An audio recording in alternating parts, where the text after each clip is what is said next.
Hello and welcome to Ullapool. Well, sadly, not Ullapool, but my house. Um, I'm going to guess that, like you and me and everybody else, we've been looking forward to over the last year, focusing throughout this pandemic, this terrible pandemic year, on the second weekend of May, and that pivotal time for all of us, the Ullapool Book Festival. And sadly, both last year and this year, that hasn't happened, and that's why I'm not there. I have to say, as this welcome address from the honorary president of the Ullapool Book Festival, I have to say my honorary presidency must be the most troubled and troublesome in the entire UBF history.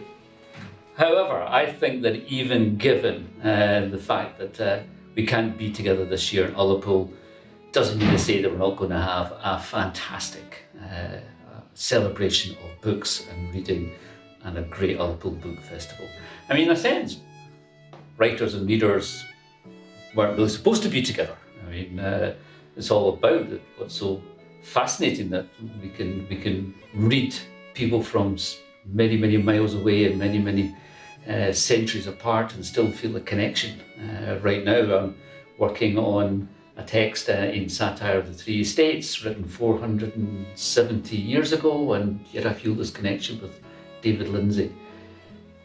But in Ullapool, we do love being together. We do love walking around the streets of Ullapool and going down to the Cayley Place and of course the Scones and chatting about who we've listened to and what we've heard. And in a sense, I think that can keep on going. And in one sense, better even than usual. This is going to be another great Ullapool Book Festival. Joan and the team have gone out their way to make it as Ullapool as possible, and it's as rich and as deep and as varied as it always is. There's Gaelic poetry, there's music, there's poetry from Ayrshire, there's crime from today, the here and now, and from the Victorian era. There's travel writing, there's political writing, there's history. There's all those conversations that we have every year in Ullapool about who we are, where we've been and where we're going. And this year, although we don't have that one special weekend in the second weekend of May, we are going to be together every Wednesday night, right through spring, right through summer into August. So in one sense, that's really, really special. And I'm kind of so looking forward to all that. And this is quite a special spring and summer, hopefully at the end of which the world will look in a more recognisable shape and we can look forward to 2022.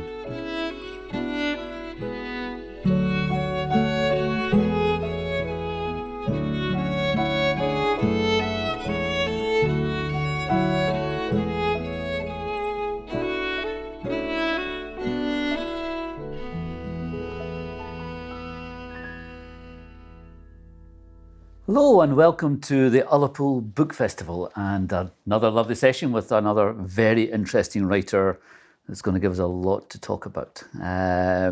So thank you for coming along. And this evening's guest is Leela Soma. Leela is a Glasgow-based writer and the book we'll be discussing today is her new book, which is terrific, called Murder at the Mela. Even the title's great, actually. It's a great title. A little bit about you, Leela, before we start. Sure. Leela was born in Madras in India and came to Glasgow in 1969. You were a teacher of modern studies until relatively recently. Yeah. Leela writes novels, poetry, short stories. She was very involved with the Glasgow Women's Library anthology 21 Revolutions, which is a terrific anthology. She's involved in Murder Ball. She runs a Bearsden Writers Group. She's very involved in the whole literary West of Scotland scene. And a lot of her work, certainly the work that I know, reflects your dual heritage of India and Scotland. She won the Margaret Thompson Davis Trophy at Strathkelvin Writers Group for her novel Twice Born. But Murder at the Mela is your third novel and your first crime novel. That's right, Chris. Which is great. Interesting, one of the things we share in common is my first crime novel opens with a murder in Kelvingrove Park and so does yours. Well, there you are. I feel a connection already. Listen, Leela, welcome to Ullapool Book Festival. Thank you so much for coming along to see us. Do you want to kick off a little bit of reading so we can hear a little bit from the book, and then we can have a chat? That'll be great. Thank you to Ullapool Book Festival for inviting me. This is my first debut crime novel, so thanks to Chris for being so kind to have this talk with me. I hope we'll really enjoy this session. Yeah. And all of you too. Thank you. I'm starting right at the beginning where the new D.I. Patel is arriving at his parents' house, who are celebrating his promotion to become the detective inspector. So here it goes. Going back, even for a visit to his parents' house, always brought that strange feeling of being a small child again. It was a mixture of love, embarrassment, and lack of understanding. Sometimes his work kept him from visiting them. People closest to each other are often hurt or misunderstand each other. Communication seemed to be a really difficult thing to achieve in almost every family. His was no different. He could hear some Indian music and conversation as he approached the open door. The porch had some pretty diyas, the flames casting lovely patterns on the wall. Through the glass door leading to the hall, he could see a lot of people inside. As he entered, he saw a huge banner saying, "Congratulations, D.I. Patel," in red and gold with balloons of the same color strung together. His parents had gone over the top with the party as usual. Patel's mother, Lakshmi, came over and hugged him. She was wearing a maroon sari with a gold border. Her heel sandals gave her a few inches more than her 5-foot frame. "Come in, beta," she smiled. He smiled at her flushed face as she fussed over him and introduced him to all her friends. Her eyes were full of pride. His dad was a tall, distinguished man with almost white hair, wearing thick glasses. "I'll never get used to you doing this job, but congratulations," he said. He came close to Patel and patted him on the shoulder. Patel was grateful for his parents' support, even though they'd been baffled when he chose his career with the police. Their close family and friends were no help either.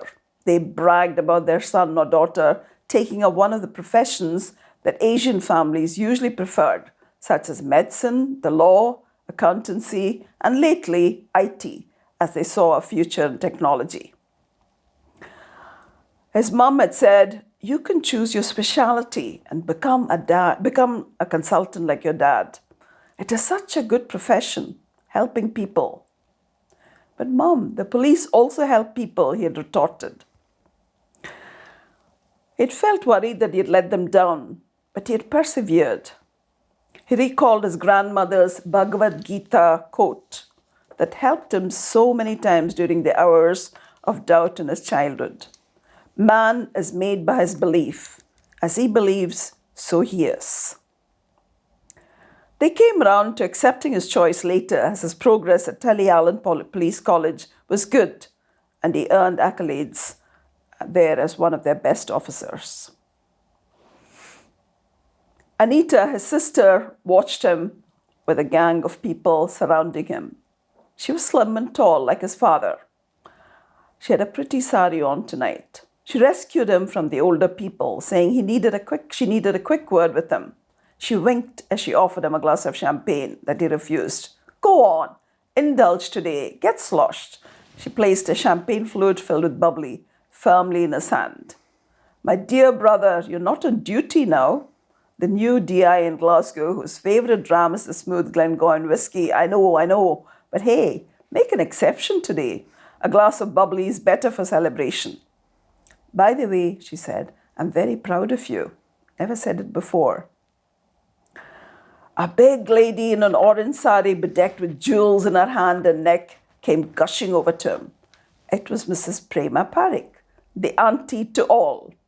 She claimed all Indian families and their lives to be her own, and her gossip helped the community become aware of all its news, births, Deaths, marriages, weddings, and jobs were grist to her mill.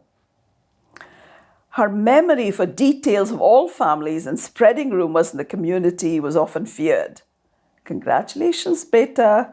Next thing we need to see you is nicely settled down with an Indian wife, said Mrs. Parikh, bringing a laddu, the traditional sweet used in all celebration, to stuff in Patel's mouth.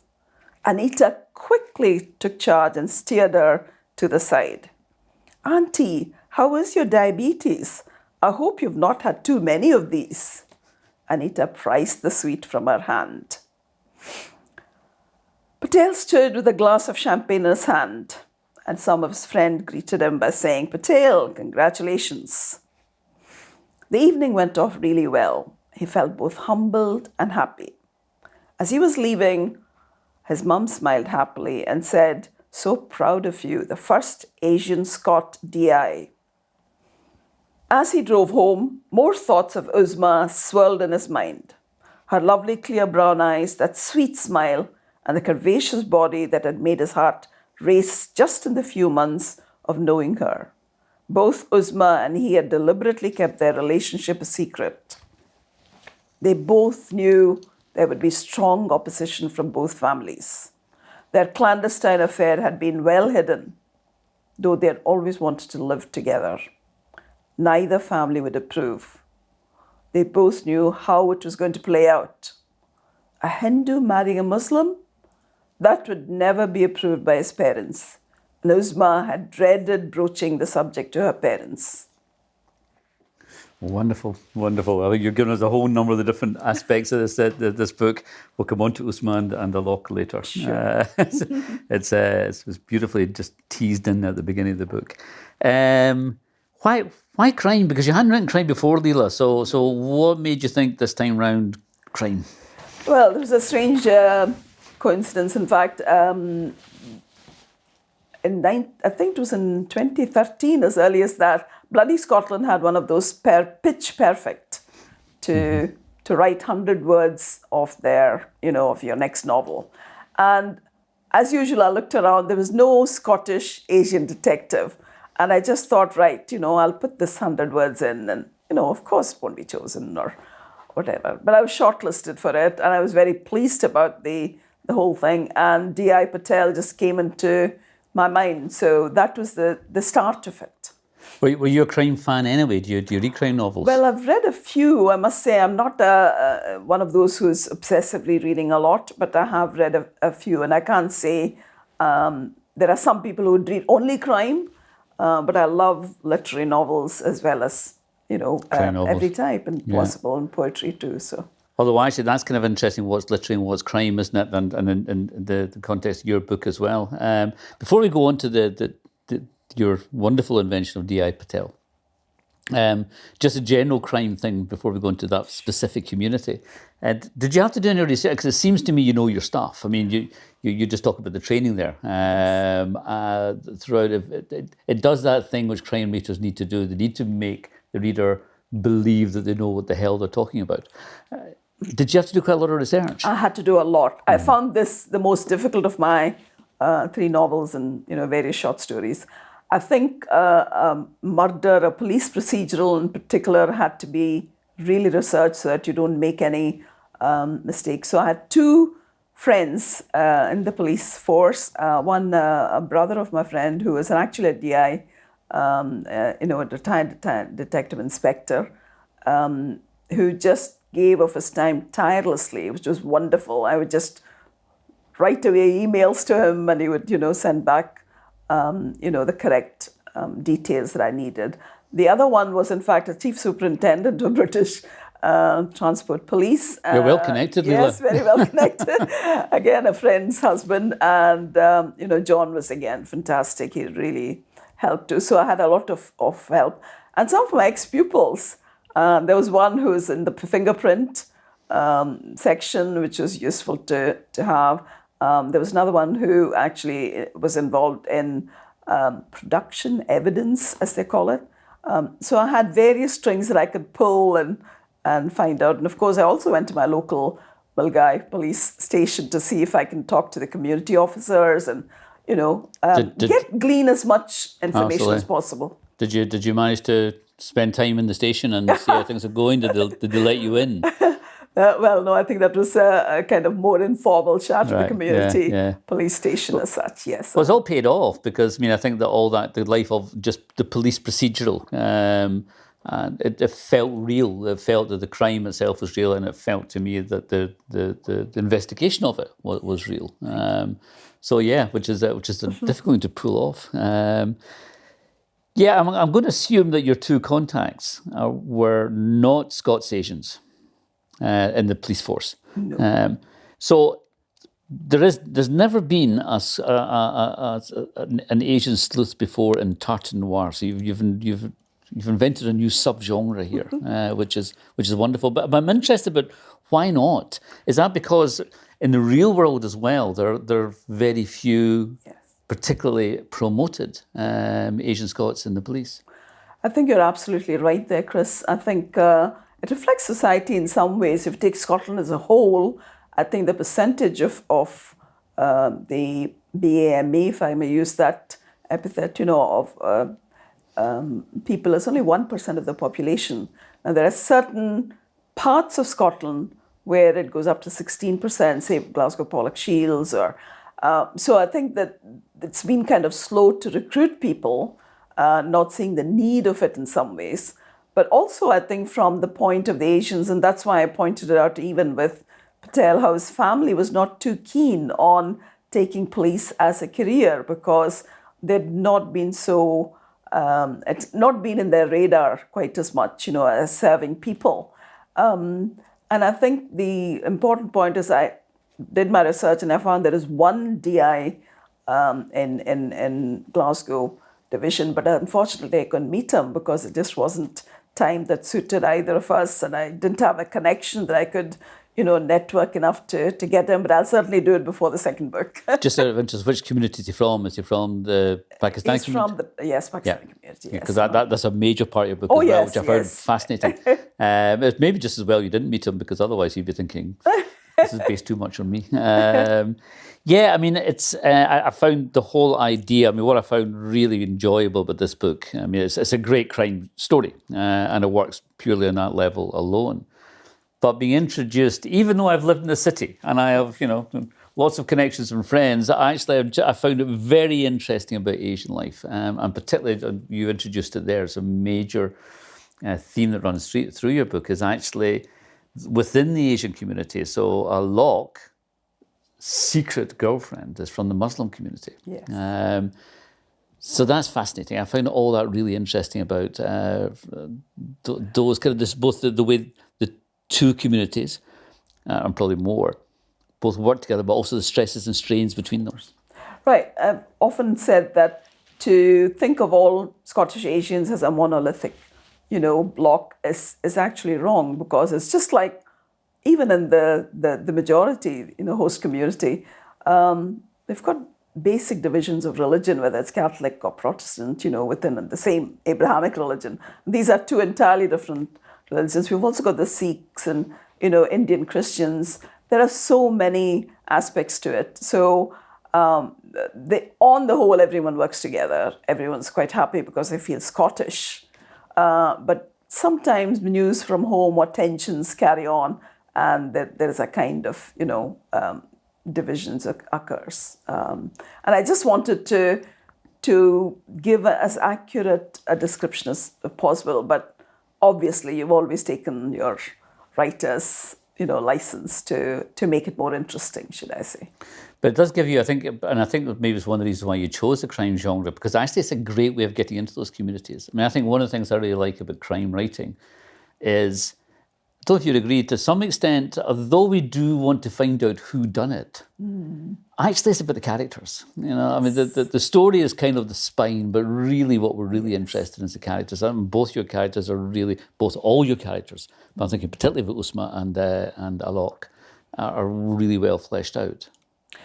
I also didn't want the stereotypical alcoholic, D.I. Patel, and originally thought, should I even make him more, different and maybe a vegan kind of policeman who's against drinking and whatever. But that's not reality. People do drink, whatever religion, caste, whatever. And a pub and life of Scotland is around alcohol too. We can't deny it.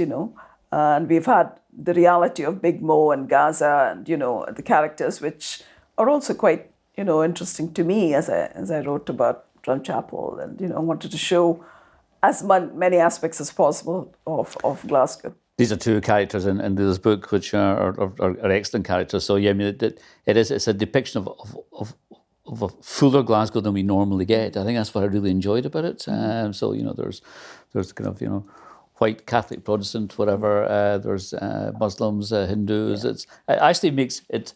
And although you do go into the problems and the stresses and strains, it's actually kind of a celebration of Glasgow to some extent, I thought. Absolutely. Well, it was set at the Mela. You can't get anything more, better than that. I often refer to it as a bit like Notting Hill, in London, the Carnival, Notting Hill Carnival. I think Mela has become a feature in Glasgow, very similar to that. And when you go to any of these, you see people of all races, colours, ethnicity, enjoying a day in Kelvingrove Park. So that was one of the reasons why I picked up the Mela. I wondered also, yeah. So and I did, and you do. The Mela does feature in a number of no spoilers, but a number of very interesting ways. And yes, like you, I love the Mela.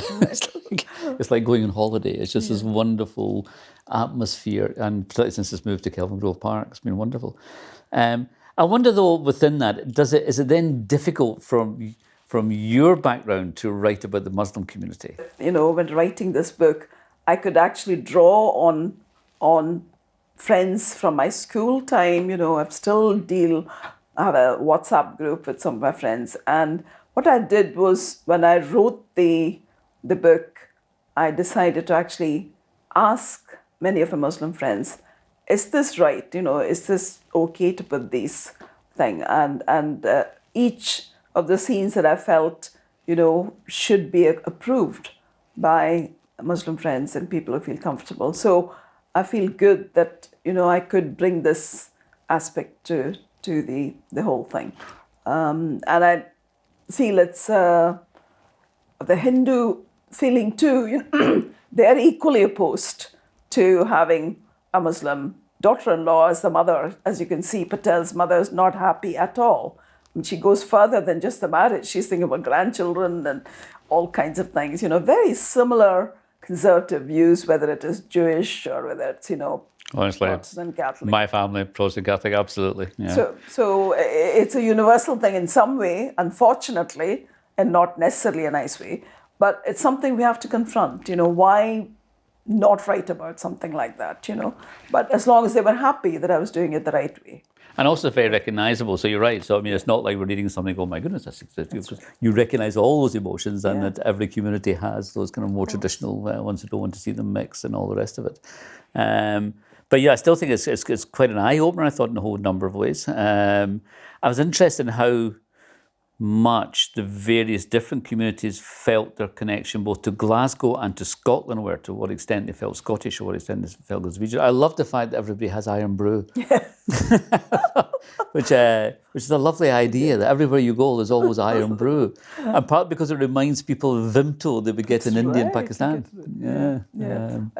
It's that kind of childhood taste that many people have, the kind of really sweet, and of course orange and fizzy. You can ask for more, but I think it's a very typical Glaswegian thing that people love, or Scottish thing. Tunnock's cakes too, I suppose.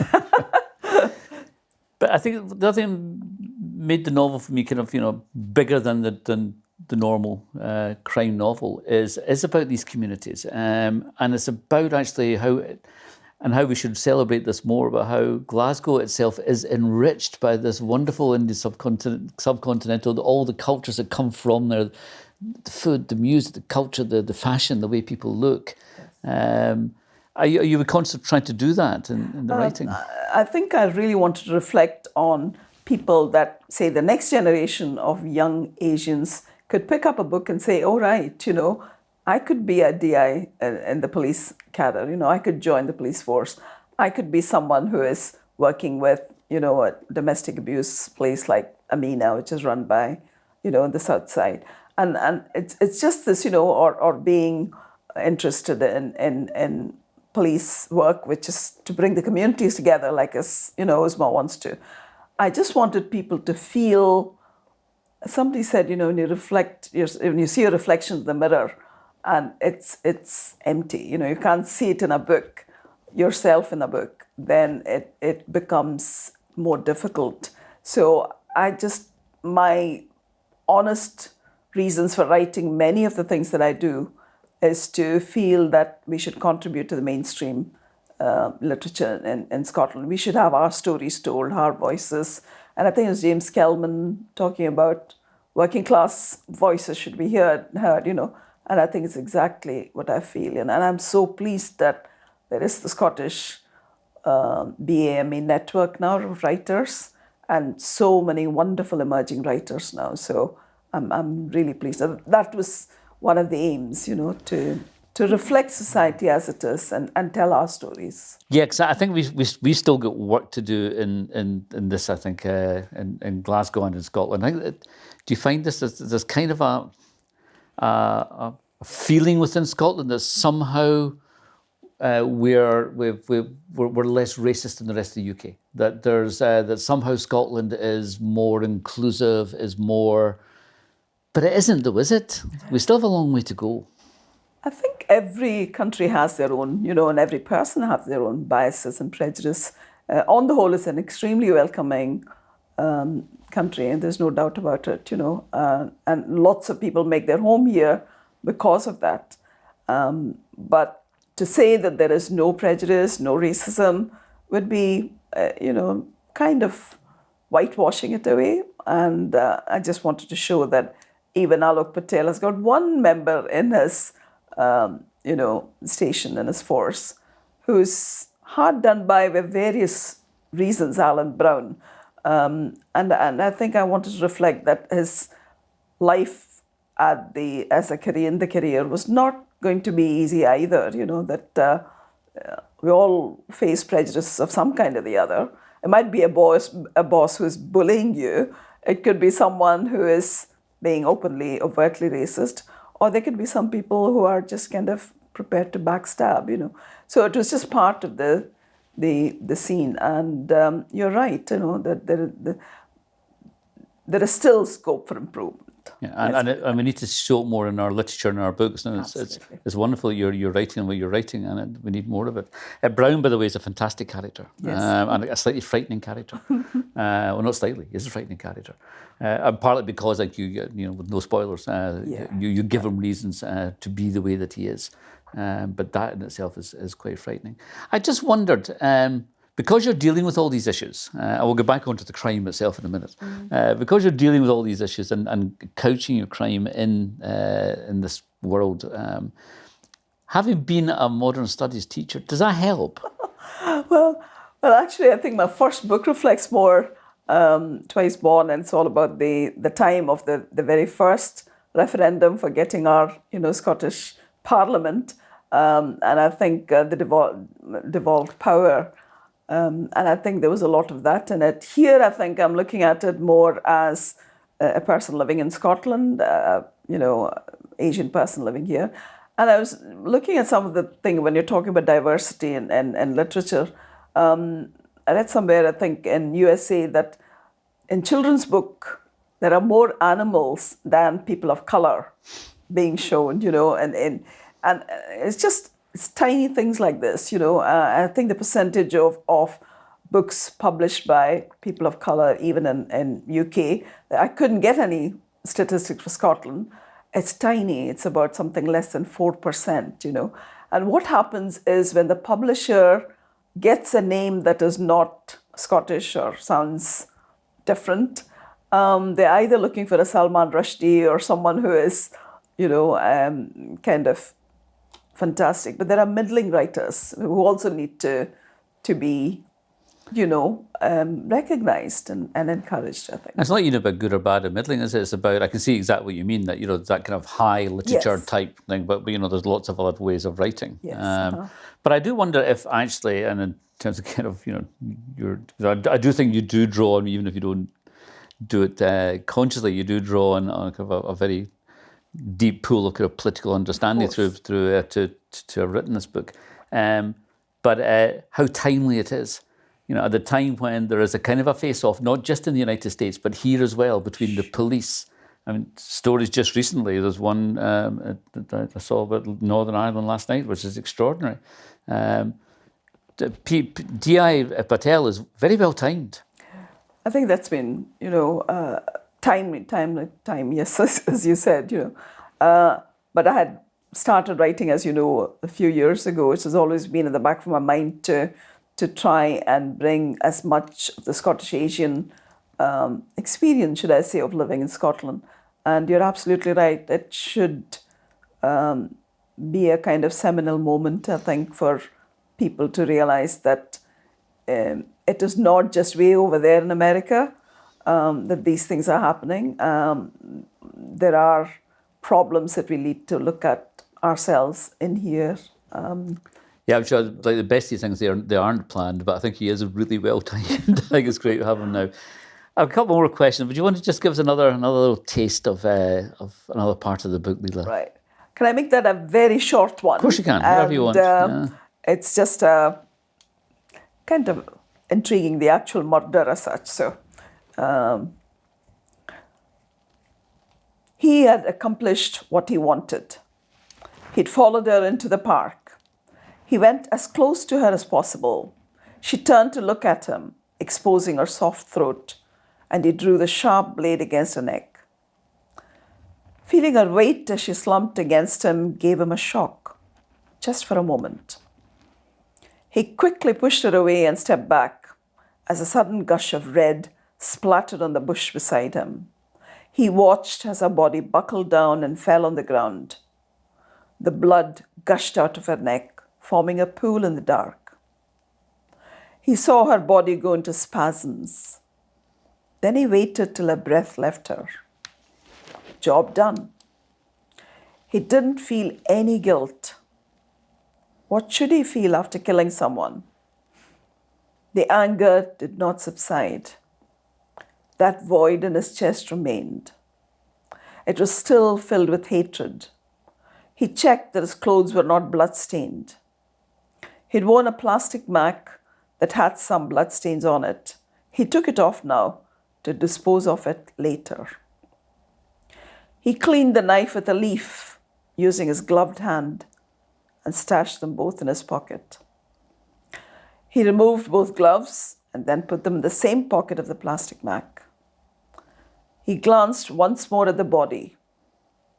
He felt like he was outside of his own body, like high on a drug. He slunk away into the darkness. Powerful stuff. Just out of interest, how do you find writing that? Because it's kind of difficult, isn't it? You're writing life and death. And Yes, it is. It is quite disturbing to write. I don't think I would ever be one of those blood and gory kind of Scandinavian type of a crime writer, because to me the characters seem to be more important. But, there has to be a scene at least explaining how the murder took place, or at least put some red herrings that people can work out and see who done it at the end of it. So that was an enjoyable part of it. But writing these scenes are not easy. But I think, as you were saying earlier, it's about trying to represent the city, and sadly, these things do happen. So it's kind of our duty, I suppose, as writers, that we do have to write about this stuff. But it can be difficult. You write one of these scenes and you go down and have your breakfast. And it's quite difficult. I wonder if, to what extent also, Leela, are you conscious of or interested in the fact that, in one sense, this is a straightforward tartan noir. You recognise it absolutely. It's in the genre of tartan noir. The absolutely kind of hard, hard crime Glasgow novel. It works on all those levels. But it's still partly because you are talking about the Indian and Pakistani communities. It does bring an extra layer and colour and all that. How invested are you, first of all, generally in Indian literature, and are you aware of kind of borrowing from or being some kind of a link between? That's an interesting question again, because I've not read Indian crime. Is there Indian crime? Literature. Is there? There is, I believe, a lot of pulp fiction in that. There's also the very famous writer Vikram Chandra, who wrote Sacred Games, which is very popular as such. And I think there's a new set of writers who are coming in. But even in Britain now, we've got Abir Mukherjee, our own Scottish writer, who's done a tremendous thing with this. Raj, crime set in India just before the independence, should I say, of the 1920s onwards, with Sam Wyndham. I think is wonderful. It's a wonderful series, and I think that's a thing to look up to. And then we've got Wasim Khan, who's also started writing, crime from a kind of Asian point of view. I think his first Scottish. one is... No, he is English. And I think there's a few coming up. There's Amir Anwar. So there are a few Asian writers, more down in England, obviously. As far as I know, I'm the only one here. So I just need to keep going, I think, and get the next one on. Yes, the Indian literature that I tend to read tends to be of the literary, genre. So I can't say I have any kind of, mentor or look up to a crime writer in India as such. But I suspect a lot of the stuff, just because it's what you've read and what you know and from the world that you grew up in, and that some of it kind of leaks, even subconsciously kind of leaks into the book. There's just another sensibility, another kind of element to the book beyond the kind of straightforward tart noir. Yes, I think... you could make it a very straightforward one. I needn't have introduced any of these other elements to it, but to me, that's my passion. I want to show the connections between India and Scotland, and even people who'd read it in London. There was a book group who spoke to me, said, "Oh, we want to visit Scotland," because there's so many scenes in it that makes us want to come and visit Scotland as such. And I think that a book has to reflect the place that you know the best. I've stayed in Scotland longer than I've stayed in India. I've got two homes, basically. I was born in Madras, which is now called Chennai, but I've spent more time here, more than twice as long. So this is home to me. That's my root. That's my birth city, Madras, and this is my home. But I think all that's what makes the literature of any place interesting, isn't it? That's what feeds into it and kind of enriches it all the time. So are you going to write more crime? Or are we going to get more of Alok Patel? Well, people have been asking me, because it kind of ends in a cliffhanger. What happens? It absolutely does. So I've had more reactions to Usman Alok's life. So the characters are obviously very important to most people, and they've been asking what's going to happen next. So I've started my second book, but I'm doing it in fits and starts. So hopefully Patel 2 will come out sometime, but maybe not immediately, not within a few months. But it does sound as if that idea of having a series of books, you've got a character, you've got a situation. Yes. So it sounds to me if he's completely set up for, we'll be interviewing you in 20 years' time with the 20th Patel book. But are you still going to write your other work? And just tell us a little bit more about your other books, which are available at the moment. Well, my Bombay Baby. Yes, Bombay Baby. My first novel was really kind of wanting to write about my experience of arriving in Scotland. It's not a memoir at all. It's totally fiction, because my life was very uninteresting. So the very first one, The Twice Born, was basically about India and Scotland, a young girl arriving in Scotland. And her life and a cultural clash in some ways of how a young person coming from India deals with the change in culture. While I was writing that, I saw this photograph in the Times, the London Times, should I say, of a white couple with an Indian child. And as I read it, I found out, I assumed she was adopted, but I found out that it was an embryo transfer from India. And that set my mind, worrying, thinking, right, what will this child want to feel like? Who is the mother? So the second one was a quest, Bombay Baby. It just flowed in many ways, though I had to do some intensive research about medical tourism, which is huge in Bombay. It runs into billions. People come from all over the world to have various operations, and fertility one is another big booming industry, should I say. I wrote a lot of short stories in between. One that it was in Scotsman about Indian women, being made to serve British soldiers, and that was called Locked In.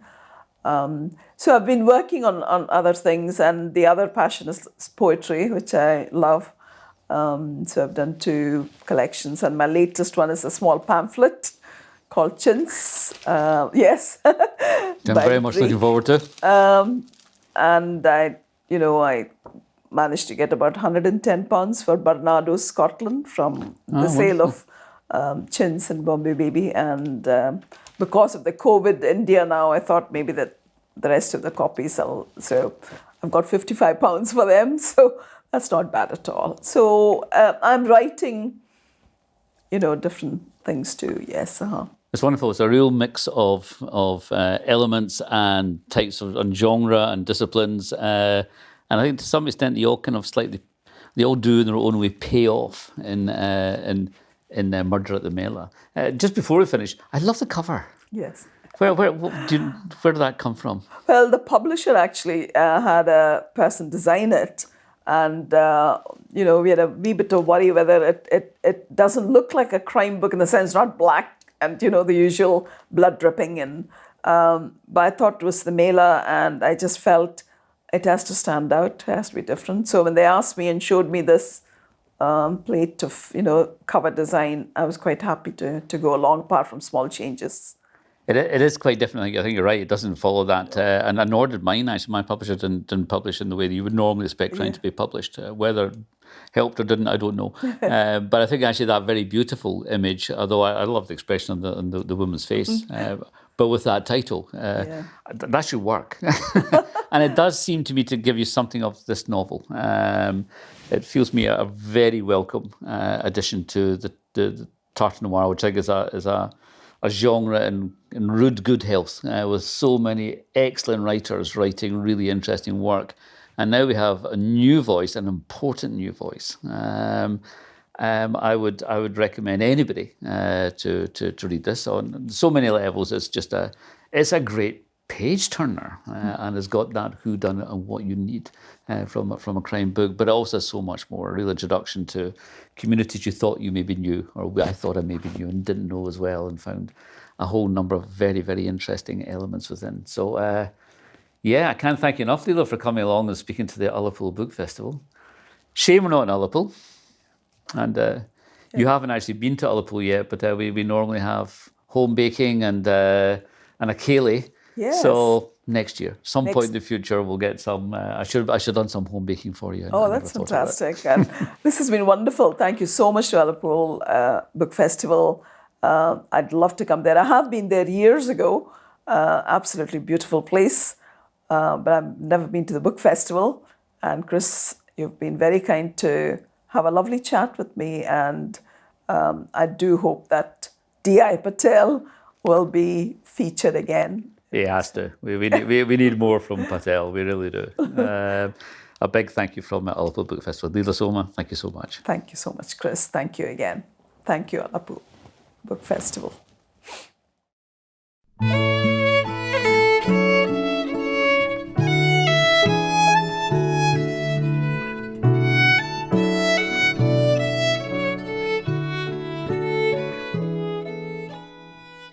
On the edge of the West, beneath the wilds of the Phanis, the Jiri, Bengolach, Ullapool, Coorydin Sanctuary, where the skies rise further, where the heather scores the west, Summer Isles, Hebrides. These houses painted white, a metropolis whose streets you can count on your fingers, and the pier, its tongue stuck out, licking salt from the air. Here are friendly, welcoming people. Fish suppers, a ferry black and white, flapping flag, silver sparkle, coconut broom. Here, it's the scale of what blows through you as the wind burls the islands, sieving winter's thoughts from our heads. And all along Market Street, the bloom of cherry blossom, making a Japan of Ullapool.